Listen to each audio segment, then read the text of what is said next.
A gente vai estar trazendo uma palavra, essa palavra já estava com ela no coração há alguns dias, mas eu vou trazer a palavra que o Senhor colocou no meu coração. Então, a gente vai ler o Salmo 137, vão ser 2 textos apenas. Salmo 137, a gente vai ler até o versículo 4, do 1 ao 4. Junto aos rios da Babilônia, ali nos assentávamos e choramos quando nos lembramos de Sião. Sobre os salgueiros que há no meio dela, penduramos as nossas harpas, pois lá, na Babilônia, aquele que nos levaram cativo nos pediu uma canção, e os que nos destruíram, que os alegrássemos, dizendo: cantai-nos uma das canções de Sião. Versículo 4. Como cantaremos a canção do Senhor em terra estranha? Vou ler novamente o versículo 4. Como cantaremos a canção do Senhor em terra estranha? A gente vai recapitular, depois a gente vai para Jeremias capítulo 29. Só para a gente entender o que essa palavra quer dizer. Vocês lembram quando o Senhor levantou o povo no meio do deserto, chamou Abrão, né? Abrão, sai da tua terra, da tua parentela e vai para a terra que eu te mostrarei, de ti farei uma grande nação. E realmente o Senhor fez uma grande nação através de Abrão, virou Abraão, Isaque, Jacó. Eles foram lá para o Egito, ficaram 400 anos lá presos, até que o Senhor tirou o pulmão forte, levou eles, através de Moisés, à terra de Canaã. Lá na terra de Canaã, era uma terra que manava leite e mel. E eles, algumas ordens Deus deu para eles, de que quando eles entrassem naquela terra, eles deveriam destruir tudo, todo mundo, criança, tudo. Por quê? Por que Deus ele tinha essa preocupação? Por causa da contaminação. A gente se contamina com aquilo que a gente toca. A gente se contamina com aquilo que a gente bota a mão. E o Senhor, ele trazia essa palavra, né, que eles deviam matar tudo, mas você sabe que eles não mataram. Inclusive, vieram o pessoal lá do Egito também, chamado populacho. Tem até na Bíblia falando desse pessoal. Veio o populacho saindo junto. E naquilo o povo começava a se corromper. Deus levantou os juízes. Quando o povo estava bem, eles não buscavam a Deus. Quando o povo começava a sofrer retaliações, por causa de quê? Por que o povo sofria retaliação? Por causa da desobediência. Eles clamavam ao Senhor, o Senhor levantava um juiz, lembra de juiz como Débora, né, Jefté, Gideão, o Sansão, né, o pastor Sansão, lá na igreja dele, chama ele de pastor Sansão, né, e tantos outros, porque Deus trazia sempre livramento para o povo. Deus deu ordens, Deus deu lei, 613 leis, 10 mandamentos, para que o povo andasse na sua presença. O Senhor, desde o começo, desde lá do Jardim do Éden, a única coisa que o Senhor pediu e pede para nós é obediência. Ele não pede muita coisa. Me obedeçam. Se me obedeceres, comereis o melhor dessa terra. Não é verdade? Não tem versículos assim? Se me obedecerdes, se ouvirdes a minha voz, e tal, e tal, e tal. Mas o povo, o que acontecia com o povo? Por que Deus nos deu lei? Por que Deus nos deu mandamento? Porque o Senhor nos ama. Porque o Senhor tem zelo pela nossa vida. E Ele sabe que alguns caminhos não são caminhos bons. Aos nossos olhos parecem ser caminhos bons, mas na Bíblia fala que são caminhos de morte. Mas volta e mexia, o povo caía, o povo errava, o povo andava por caminhos que não é da vontade do Senhor. E chegou um tempo em que o Senhor falou que o reino do sul ia ser levado em cativeiro. O reino do norte praticamente já tinha sido misturado, onde lá Samaria, né, que era aquela mistura toda, eles já tinham se misturado, eles nem mais adoravam em Jerusalém, eles estavam adorando a outro Deus e tal, e o reino do sul ainda ficou firme por causa de uma promessa que o Senhor tinha dado, de que da raiz de Davi nasceria o Messias. Então, por amor a Davi, a Bíblia fala isso, por amor a Davi, o Senhor deixou que aquele reino do sul ainda permanecesse. Mas o Senhor sempre falou: se vocês me desobedecerem, vocês vão para o cativeiro. Se vocês me desobedecerem, eu vou castigar vocês. Eu vou permitir que a praga chegue na sua casa. Eu vou permitir que a enfermidade chegue na sua casa. Eu vou permitir que situações cheguem na sua casa. E aconteceu, né? E aconteceu. Eles foram levados para a Babilônia. Quero que vocês comecem a pensar comigo, assim, quando o Senhor nos avisa sobre algo e aquilo acontece, qual o sentimento que a gente tem? De uma tristeza muito grande, não é verdade? Tipo assim, acabou para mim. Deus falou que ia acontecer, eu não consegui obedecer, eu desobedeci e deu ruim. Essa é a expressão que a gente usa, deu ruim. Não vou mais. E eles estavam totalmente desanimados, totalmente desmotivados. Tanto que nesse Salmo 137, eles foram para lá, a primeira coisa que eles fizeram? Penduraram os seus instrumentos de cânticos, a harpa. Eles não tinham ânimo para cantar. Eles não tinham ânimo para cantar. E lá na Babilônia pediam, canta lá um daqueles louvores. Vocês sabem que os louvores lá dos judeus são muito animados, né? São aqueles cânticos bem animados mesmo. É aquele ritmo bem ritmado, né? Bem, com bastante tambores, com bastante coisa. E eles falam assim, como cantaremos canção ao Senhor em terra estranha? Como cantaremos canção ao Senhor em terra estranha? Agora, eu quero entrar na palavra que o Senhor colocou no meu coração e colocou há muitos dias atrás. Há muitos dias atrás. Se lembra que eu preguei aqui sobre o filho pródigo, falei que Deus tinha me dado 2 palavras? Essa era uma das palavras, eu esqueci. E chegou o dia. Vamos lá, Jeremias capítulo 29. O título da minha mensagem é Uma Carta de Esperança. E eu quero trazer essa carta de esperança para nós, para as nossas vidas. Lembra do que falou lá em Salmo 137? Como cantaremos nós canções ao Senhor em terra estranha? A gente vai ler esse texto e a gente vai conversar um pouquinho sobre essa palavra. Jeremias 29 diz assim: E estas são as palavras da carta que Jeremias, o profeta, enviou de Jerusalém aos que restaram dos anciãos do cativeiro, como também aos sacerdotes e aos profetas e a todo o povo que Nabucodonosor havia deportado de Jerusalém para Babilônia. Depois que saíram de Jerusalém, o rei Jeconias e a rainha e os eunucos e os príncipes de Judá e Jerusalém e os carpinteiros e os ferreiros, pela mão de Elazã, filho de Safã, e de Gemarias, filho de Ilquias, os quais Edequias, rei de Judá, tinha enviado à Babilônia, a Nabucodonosor, rei da Babilônia, dizendo, preste atenção a partir desse versículo, igreja, em nome de Jesus. Assim diz o Senhor dos Exércitos, Deus de Israel, a todos os do cativeiro, os quais fiz transportar de Jerusalém para a Babilônia. Quem estava falando, igreja? O Senhor. Quem fez eles saírem para o cativeiro? O Senhor. Vou ler novamente o 4. Assim diz o Senhor dos Exércitos, Deus de Israel, a todos os do cativeiro, os quais fiz transportar de Jerusalém para a Babilônia. Olha a mensagem que o Senhor manda para eles. Edificai casas e habitai-as, plantai jardins e comei o seu fruto. Tomai mulheres e gerai filhos e filhas, e tomai mulheres para os vossos filhos, e dai vossos filhos a maridos, para que tenham filhos e filhas, e multiplicai-vos ali, e não vos diminuais, e procurai a paz da cidade, para onde vos fiz transportar em cativeiro, e orai por ela ao Senhor, porque na sua paz vós tereis paz. Para aí, depois a gente vai continuar. Existia nesse tempo 2 tipos de pessoas que estavam, 2 grupos de pessoas que estavam lá.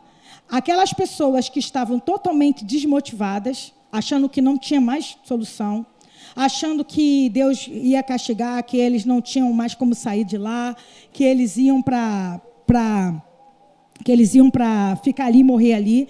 E existia o outro tipo de pessoa, os místicos, aqueles que gostavam de se aproveitar da situação para trazer mais horror à situação. Não sei se você conhece pessoas assim. O negócio está ruim e a pessoa ainda bota um pouquinho mais de fogo na lenha. Ih, está ruim lá? Ih, menina, vai melhorar não. É igual quando você está com uma enfermidade. O que você está sentindo? Ih, vou te falar não, mas eu tive uma prima que morreu disso.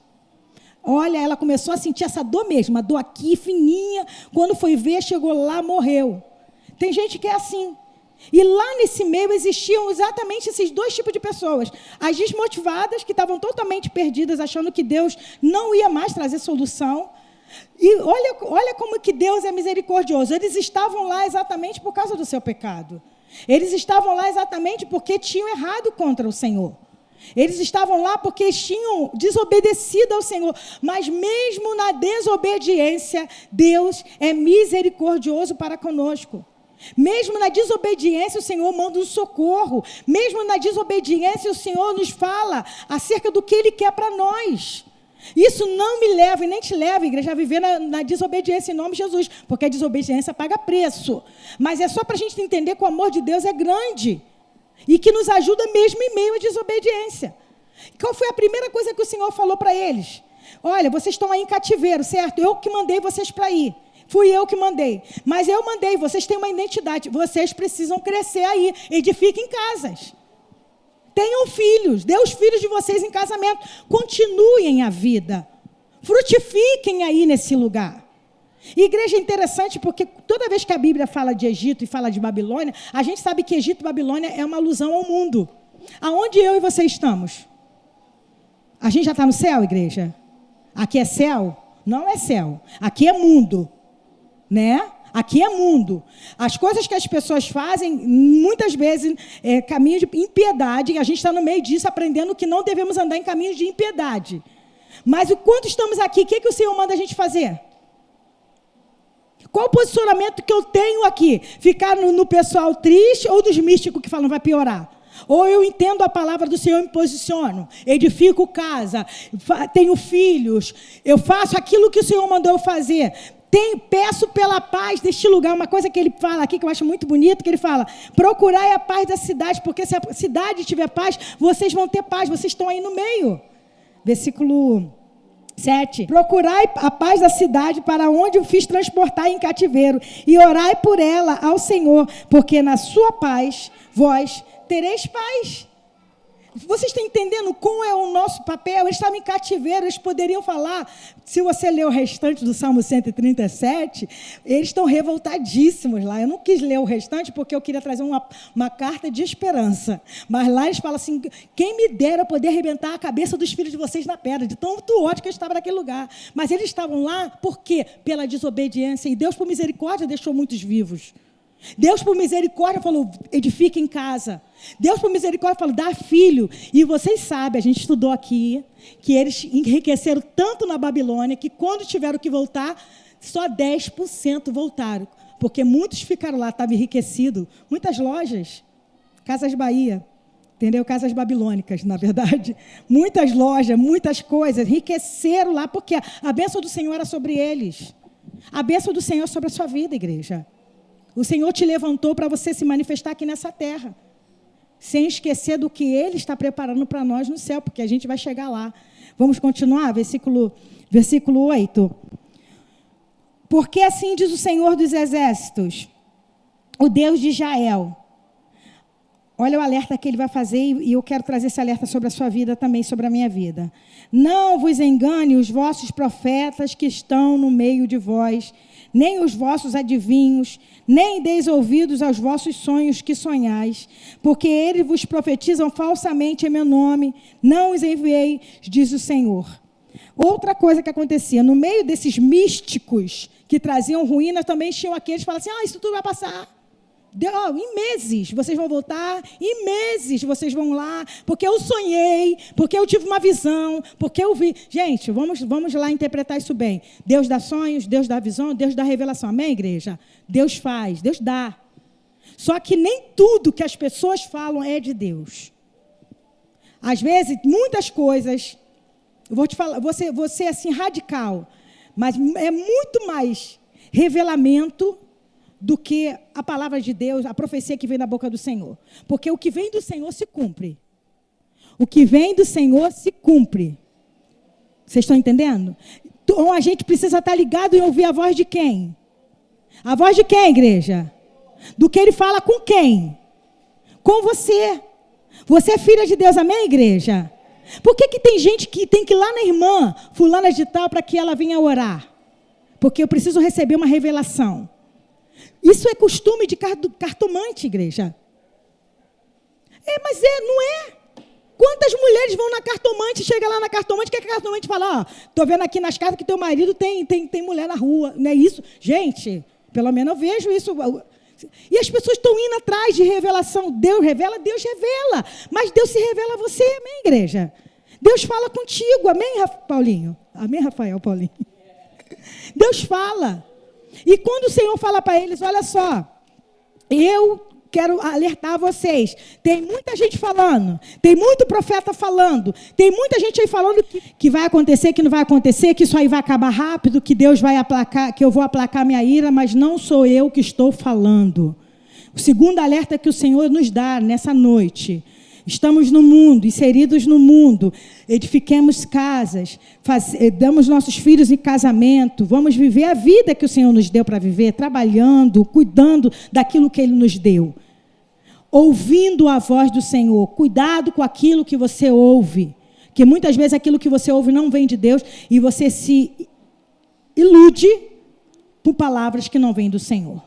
Palavra que vem do Senhor se cumpre, Deus usa. Mas uma das coisas que Deus mais faz é testificar aquilo que Ele já falou contigo. Não é verdade? Eu falo isso para o Senhor. Senhor, fala comigo, eu sou tua filha. Então, quando Deus usa alguém para falar, Ele já falou comigo. Está entendendo, igreja? É duro, né? Às vezes a gente fala assim, né? Parece que a gente está falando contra. Não estou falando contra, estou trazendo uma palavra de alerta. Vamos continuar aqui. Eu vou ler o versículo 9 novamente. Eu sei que eu já li, mas eu vou ler novamente. Porque eles vos profetizam falsamente em meu nome.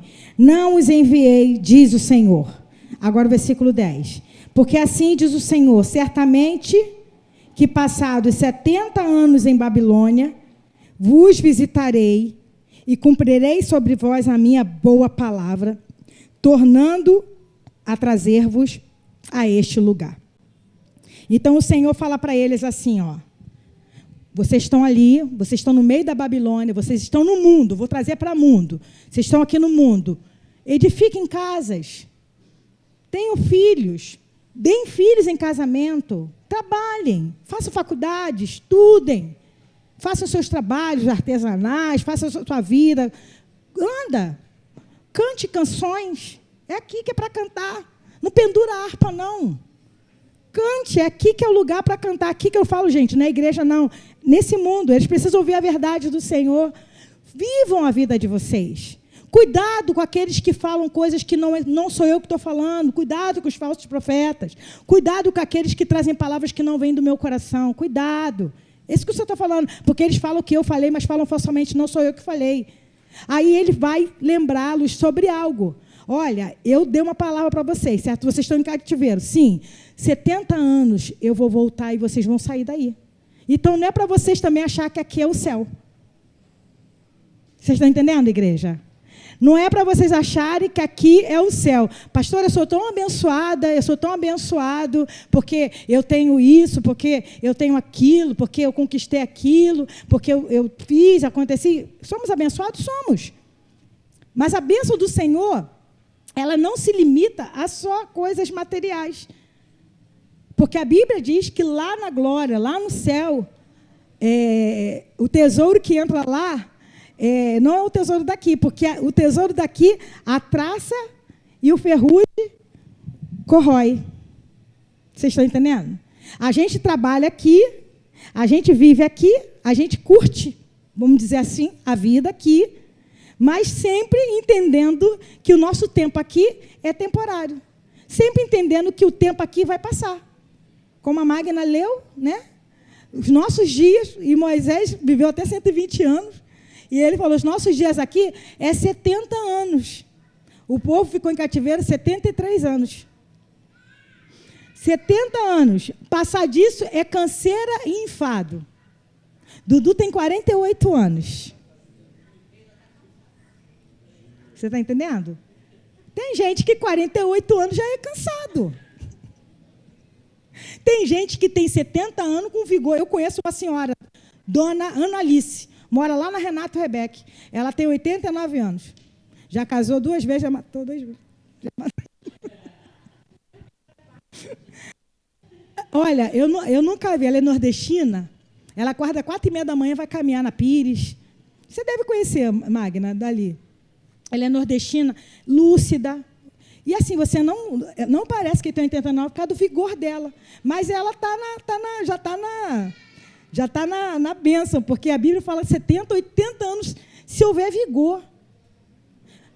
Está fazendo hora extra, exatamente. Mas vocês estão entendendo? Vocês estão aqui, vocês estão vivendo aqui, vocês construam, sim, mas lembre do que eu estou preparando para vocês. Vocês vão voltar. Vocês vão voltar para lá. E você sabe que eles voltaram.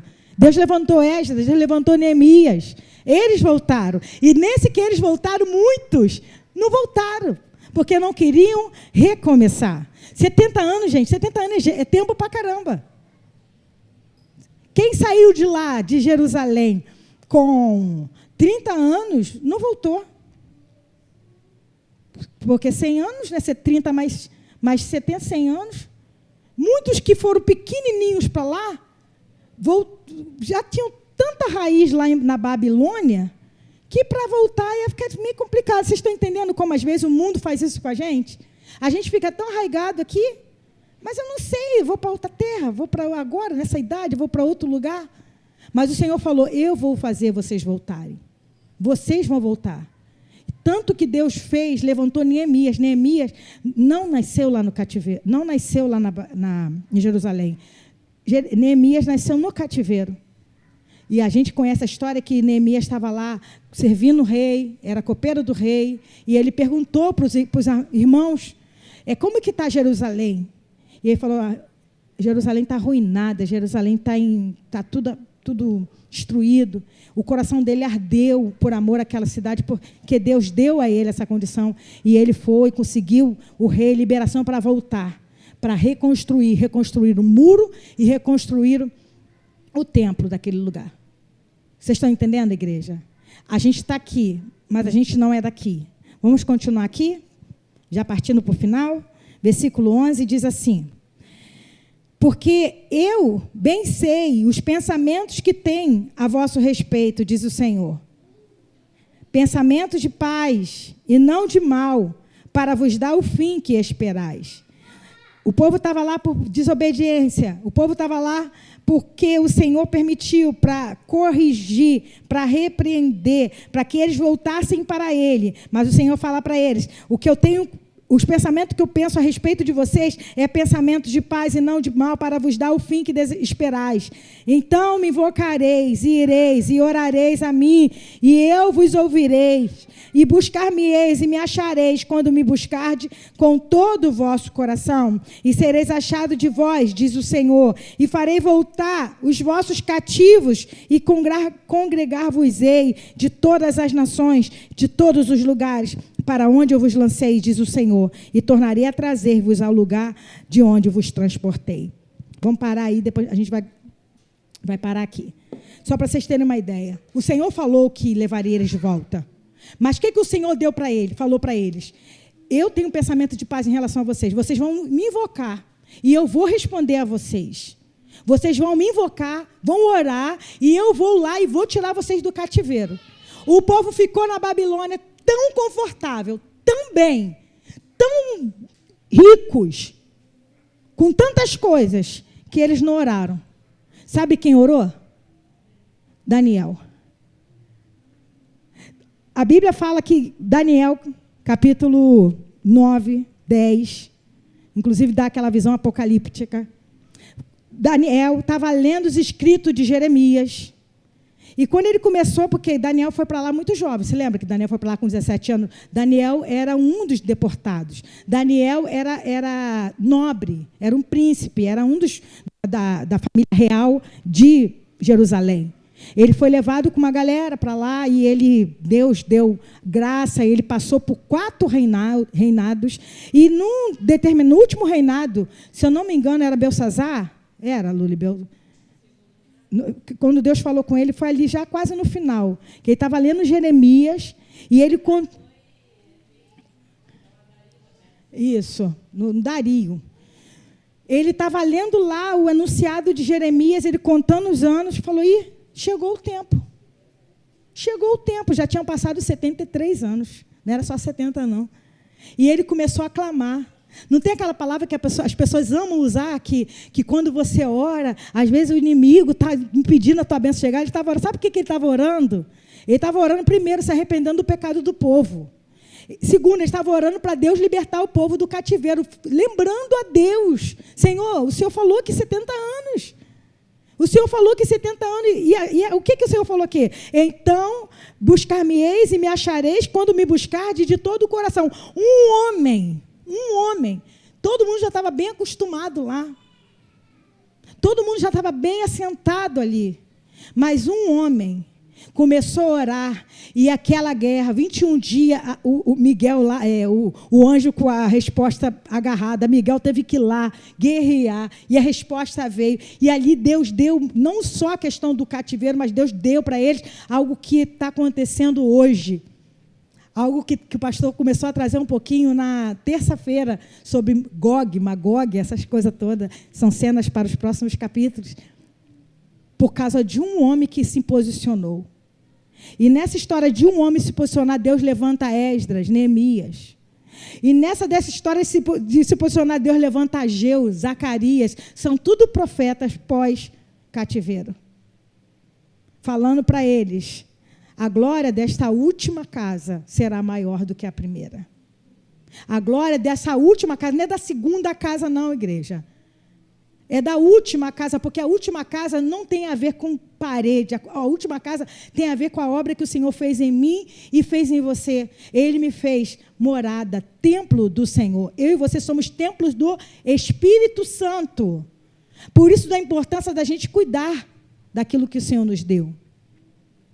Por isso da importância da gente não achar que aqui a gente vai viver muito, porque eu costumo falar isso e vou repetir sempre. O que é 70 anos perto da eternidade? O que é 80 anos perto da eternidade que o Senhor tem preparado para nós? Mas o que acontece? A eternidade eu não vejo, o aqui agora eu vejo, então eu agarro naquilo que eu vejo. A gente se agarra naquilo que a gente vê. Eu não estou vendo, não sei o que Deus tem preparado. Paulo falou que foi lá e não pode nem dizer, porque era inefável. Não sei nem o que a palavra inefável quer dizer. Paulo fala, eu vi coisas inefáveis. A gente se agarra. Oi? Conhecido? Isso. Eu conheço um homem que ele fala. Ele nem fala que é ele. Porque o que Deus tem preparado para nós, nem olhos viram, nem ouvidos ouviram, e jamais penetrou no pensamento humano. É fé, igreja. É fé. A gente está aqui, vivendo aqui na Babilônia, construindo casa. Tem uma parte que ele fala assim, plantem árvores, pomares. Eu plantei umas árvores lá em casa. A goiaba que eu plantei já deu 5 frutos. 3 anos. O pessoal fala que demora 8 anos, né? Deu 5 frutos a minha goiabeira. Eu tenho uma graviola. A graviola está saindo os frutos lá, ela abre todinha, a fruta ainda não saiu. Eu tenho mamão, já comi 3 mamões, está grandão. Em 3 anos que eu moro naquela casa. Ele falou, plante, porque uma árvore, quem planta aí? Você planta hoje, come hoje a fruta? Não, demora, tem árvore, eu estou com uma mangueira lá, mangueira eu acho que vai demorar. Estou com 2 abacateiros, eu acredito que vai demorar bastante. Abacateiro, mangueira, eu acredito que demora uns 8 anos. Mas o Senhor falou, plantem pomares, árvores que dê fruto, construa a vida de vocês, mas não esqueça que eu vou tirar vocês daí. Não faça daí tua terra eterna, porque o que eu tenho preparado para vocês, nem olho viram, nem ouvido ouviu, nem jamais penetrou no coração humano. E o que eu quero trazer para nós hoje, igreja? Uma carta de esperança. Uma carta de esperança em meio ao caos. Em meio a tantas notícias de enfermidade que a gente tem ouvido. Né? Baixa imunidade. Aí, o que a Maria falou? Tem que comer direito. A questão da baixa imunidade, muitas vezes, não tem nem a ver com comer direito. Tem que comer couve. Substância, né, Marlete? Tem que comer coisa com substância, pastor, angu, né? Couve. Mas, às vezes, a gente está vivendo um tempo, gente, que essa enfermidade, ela veio. Tem gente que pegou Covid, ficou com sequela no coração, ficou com sequela no pulmão, ficou com outras sequelas, doenças que têm aparecido que a gente não entende. E tem gente que acha que vai viver aqui para sempre. A gente não vai viver aqui para sempre. Enquanto eu estou aqui, eu sirvo ao Senhor. Enquanto eu estou aqui, eu pego a minha harpa, eu toco, eu canto a minha harpa, para louvor e engrandecimento do Senhor. Enquanto eu estou aqui, eu prego. Enquanto eu estou aqui, eu abençoo. Enquanto eu estou aqui, eu abraço. Enquanto eu estou aqui, eu oro. Enquanto eu estou aqui, eu choro. Enquanto eu estou aqui, eu planto as árvores lá na minha casa, como a gente plantou lá algumas árvores. Enquanto eu estou aqui. Mas nunca me esquecendo do lugar que Ele tem preparado para mim e para você. Porque quando o povo voltou, só uma palhinha, quando o povo voltou lá para a terra novamente, para Jerusalém, não se passaram muito tempo, Malaquias teve que vir arregaçando, porque o povo tinha se desviado da própria terra. Então, aqui é o lugar eterno da gente ficar? Não é. Porque eles voltaram, aquela alegria, em 52 dias, construíram um muro inteiro de uma cidade, 52 dias, isso não, nenhuma história acontece isso. Uma cidade ser toda morada em 52 dias, uma mão com a espada na mão, uma mão com a pá e uma mão a espada, se defendendo. Mas quando ficou tudo calmo, esse que é o problema da gente, quando fica tudo muito calmo, a gente se acostuma, a gente acha que está tudo muito bem, está entendendo? A gente acha, tá bom, Deus deve estar feliz, né? Sou tão abençoada, sou tão abençoado. E voltaram ele a cair no tempo ruim novamente. Aí o Senhor vem com Malaquias, falando, vocês me oferecem coisas erradas, vocês fazem tudo o que é errado, até o dízimo de vocês oferecem animais com defeito, e falando dos sacerdotes e dos líderes. Neemias chora copiosamente lá, quando o povo se mistura com Esdras, se mistura com tudo, fazendo aquilo que é errado. Aí vem Cristo, aí vem Jesus. Eu não habito mais em templos feitos por mãos humanas, eu habito em vocês, eu faço de vocês a minha morada. Vivam aqui com a cabeça lá. Pensai nas coisas lá do alto. Vivei para lá, porque isso aqui vai passar. Enquanto eu estou aqui, eu vou tocando a minha harpa, como eu falei. Enquanto eu estou aqui, eu vou comemorando aniversário. A gente vai agradecendo ao Senhor. Mas chegará um tempo em que vai acabar aqui e lá é festa eterna. Amém, igreja? Lá é festa eterna. É o que o Senhor tem nos preparado para cada um de nós. É uma palavra de esperança para o nosso coração.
Jesus.